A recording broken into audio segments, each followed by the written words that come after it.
ውድ ወንድሞቼ እህቶቼ አላህ Subhanahu Wa Ta'ala ከፍጥረታት ሁሉ የበላይ ነው። አስተምሮቱ ከፍጥረታት ሁሉ የተሻለ ነው። የአላህ Subhanahu Wa Ta'ala ክብር ከየትኛውም ክብር በላይ ነው። አላሁ አክበር ስንል የአላህ Subhanahu Wa Ta'ala አክበርነቱ ከሁሉ በላይነቱ ሁለንተናዊ ነው። አላህ Subhanahu Wa Ta'ala በዛቱ ከሁሉ በላይ ነው። የአላህ Subhanahu Wa Ta'ala ባህሪያቶቹ ከሁሉ በላይ ናቸው። ከአላህ ቃል የሚወዳደር የሚፎካከር ማንም ምንም የለም።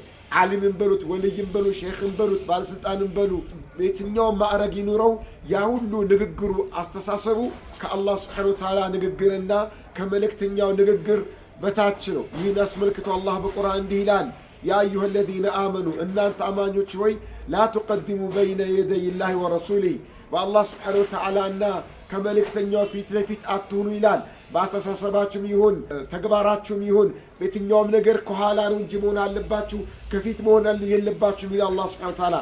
ስለዚህ ውድ ወንድሞች እህቶች አላህን በቃላችን አላሁ አክበር ብለን እንዳወደስነው እንዳተለቅነው ሁላ በአስተሳሰባችንም በተግባራችንም አላህ Subhanahu Wa Ta'ala ከሁሉ በላይ ነው የሚለውን ነገር ልንመሰክር ይገባል እላችኋለሁ። ወጀዛኩሙላሁ ኸይረን ወሽኩራ